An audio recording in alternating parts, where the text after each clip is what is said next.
21st Sunday in Ordinary Time Reflection. Physically fit in the world and spiritually fit in the Word. My dear friends, last Sunday the Lord said, I have come to set fire, not to give you peace, rather to disturb you. And He spoke about the second reading, about a marathon, a race. And Jesus, looking at Jesus, you have to run the race. And today, the Lord is saying that you should you strive to enter through the narrow door. And you have to strive for that. Of course, the background, Septuagint of the Gospel, he was heading towards Jerusalem for the Passion. And once someone asked, Lord, will those who saved be few? Of course, this was a question that time. Jews thought only they were saved, and Pharisees thought only they were saved. And even today, some people think that only that church would be saved. But the Catholic Church never say that we only Catholics would be saved. Second Vatican Council, it is clearly said there are rays of truth in the other religions also. So the Lord is saying, strive to enter through narrow door. Now this is, of course, you cannot wait idling, wait without doing anything, open your mouth and just wait until the salvation comes. No. Of course, not by deeds but by faith. We are saved. But then we have a part to play. Simply because we have a free will, my dear friends. Since we have a free will, we have a choice. Jesus or Barabbas. You have a choice, fire or water, life or death. It's always with a choice. So then we have to strive. Strive to enter through the narrow door. So striving does not mean, it means the Lord is asking you to strive, because for many, I tell you, will seek to enter and will not be able. Now they seek to enter, but then they are not be able to enter. So you can enter. It's not a fact that you cannot enter. That's exactly in 1 Corinthians chapter 10 verse 13. Together He won't give us a trial where we cannot face. Together with the trial, He will give us strength. So that's always there. So it is a marathon. It is a fight.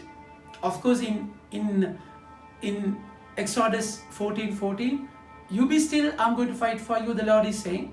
In Psalm 46 verse 10, be still and know that I am your Lord. But then this being still does not mean that you wait passively. No, it's a word terminology where you put your armor and you are ready for the fight till you get the command. So it's you have a part to play. And if you want to enter through the narrow door, my dear friends, if you want to enter through the narrow door, many would tell you, I tell you, will seek to enter and will not be able to. Of course, they are in search, they come to church, listen to the word, but then they don't follow. Like the seeds fall on the road and they don't follow it. My dear friends, that is the challenging part. That is the challenging part. So that's exactly when it is said in the book of James chapter 1 verse 22, don't be deceivers of the word. When you listen to the word and you don't follow it, it means you look into the mirror and you just don't comb your hair, just you go leave. It's something like that. In James chapter 4 verse 17 it is said, faith without action is dead, isn't it? If you really believe, there should be action. You should execute it. And 1 John chapter 4 verse 20 it is said, if you tell that you love God and don't love your neighbor, I mean you're a liar. Because if you can't love, how can you love your neighbor who is seen, who is visible, and love God who is invisible? It's a dichotomy, it's a contradiction. So definitely you have to enter. That's exactly why in Matthew chapter 7 verse 21 it is said, those who build the house on the foundation. Those who do the will of the Father. And it's important that you execute it. Enter through the narrow door, my dear friends. So exactly, this is our calling. This should be our calling. Unless we enter, of course, entering through the narrow door would be difficult. So if it is difficult, then there is no other way. You have to practice. That's exactly what the book of Hebrews says. So it's a race. Looking at Jesus, you go. And the Lord has to train you. Have you forgotten the exhortation that addresses you as sons? My son, do not regard lightly the discipline of the Lord, formation. Nor be weary when reproved by him. Of course, reproved means a scold or correct gently with kindly intention. And chastise every son who he receives. Chastises means punishment or beating, which means correction. So the Lord has to correct you, form you, mold you.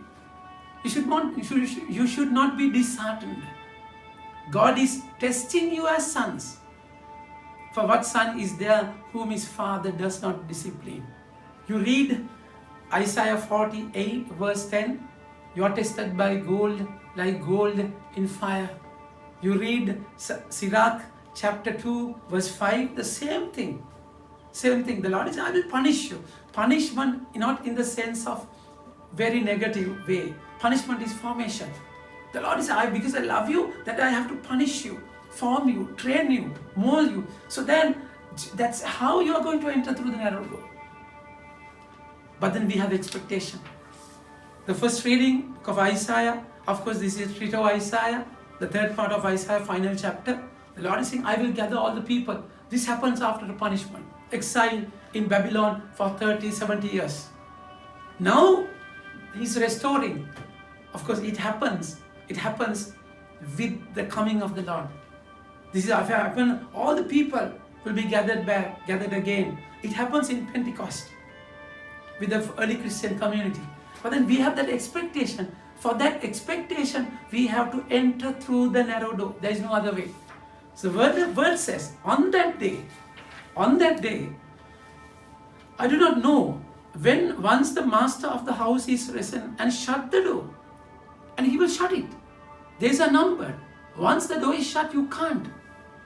Then you begin to stand outside and knock at the door. If you can remember Revelation chapter 3 verse 20, he's knocking at your door. If you don't open.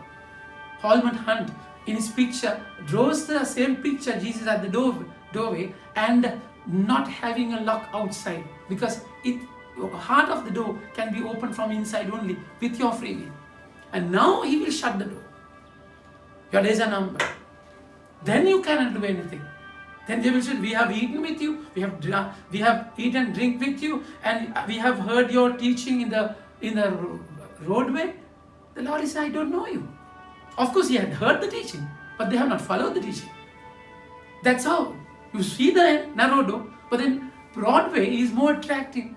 That's exactly what the devil wants you in your life. So you choose the broad way, not the narrow way.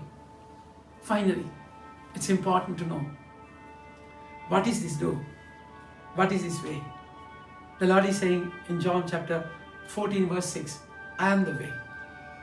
And John chapter 10 verse 7, he's saying, I am the gate for the sheep. It's Jesus. You choose Jesus, selling everything, foregoing everything, sacrificing everything.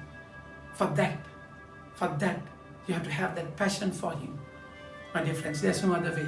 When you choose Him, the world will despise you, the world will corner you, you have to pay a price for that. But in choosing Jesus, having Jesus, and losing everything, it does not matter. So that's how you have to be trained with that word. Physically fit in the world, spiritually fit in the word. Amen. May God bless you.